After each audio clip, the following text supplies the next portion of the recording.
Nous étions à la recherche d'un véhicule, un véhicule allemand de prestige. Une société nous a contactés, un mandataire. Et il se trouve que cette société, ce mandataire, avait ce véhicule qui répondait à tous nos critères de recherche. Nous avons donc versé 14 500 €. Et 3 semaines, 2 mois après, pas de véhicule.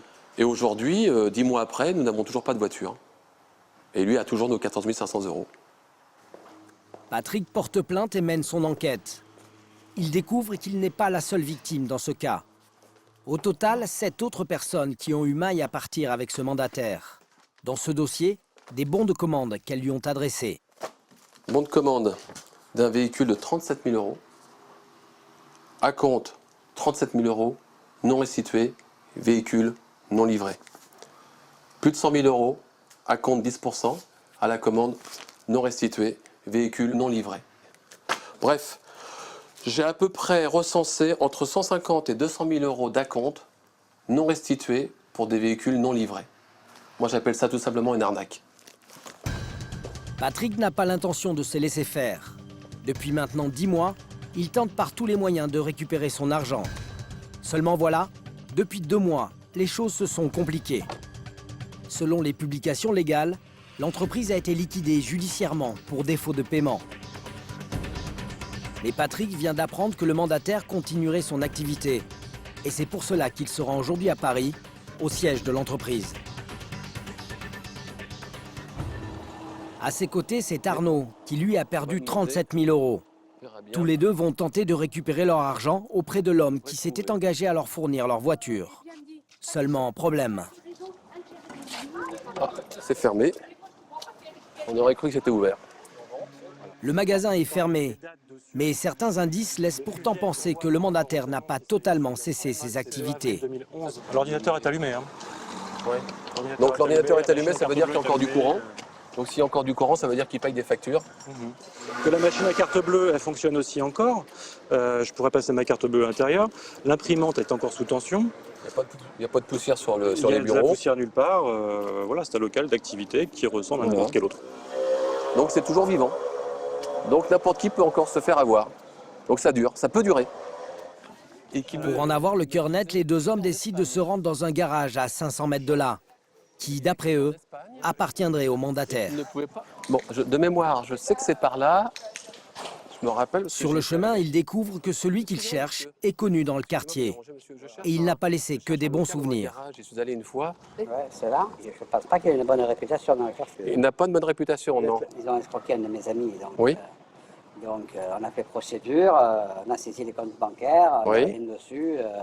Donc voilà, une escroquerie organisée. Oui, oui, c'est organisé. Ce voisin confirme que ce mandataire est controversé. Mais quand Patrick et Arnaud finissent par arriver devant le fameux garage, ils trouvent une nouvelle fois porte close. Ah, et regardez, il y a des Porsche. Des voitures, mais toujours pas de patron. Pour savoir si l'entreprise continue réellement de vendre des véhicules, nous avons mené notre enquête. Malgré la liquidation judiciaire, le site du mandataire propose toujours de belles berlines et un numéro de téléphone. Nous décidons d'appeler en nous faisant passer pour un client. Oui, allô? Oui, bonjour monsieur. En fait, je vous appelle concernant la de lieu 3. Et elle est toujours disponible? Oui. Comment on fait pour Écoutez, c'est ça, sur du bon de commande que je vais vous envoyer par mail. Ouais. Je vais vous demander 16 000 €. 16 000 € pour le bon de commande? Ouais. Ah ouais. Alors pourquoi? Ouais. Oui, je sais que c'est beaucoup. Mais j'ai pas le choix, si j'ai des prix comme ça, c'est parce que moi, il faut que je paye la totalité du véhicule tout de suite. Ah ouais. D'accord. Je fais un bon de commande, et le véhicule, 8 jours après, le véhicule est... Donc une voiture d'une concession en Allemagne, ça se vend 22 000 les yeux fermés. 22 000 € pour une voiture qu'il nous vend presque 5 000 € moins cher. C'est pour ne pas rater cette belle occasion qu'il nous pousse à payer un acompte. Mais surprise, il nous demande de faire notre virement au nom d'une entreprise qui n'est pas la sienne. Ok, donc là, le bon de commande, il sera chez qui? Tout sera passeport. Tout passe.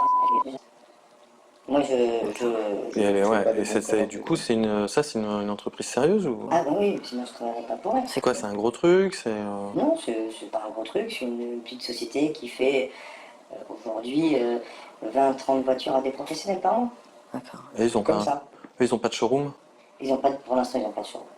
Mais ça va bien. Et après, il faut me faire confiance. Mais peut-on faire confiance à Serge?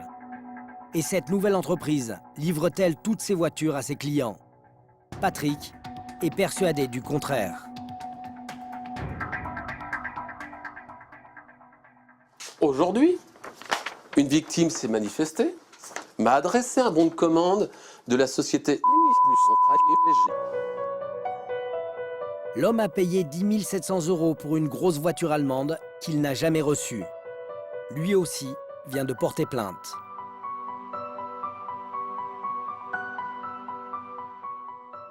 Pour moi, l'arnaque continue à travers une autre entreprise.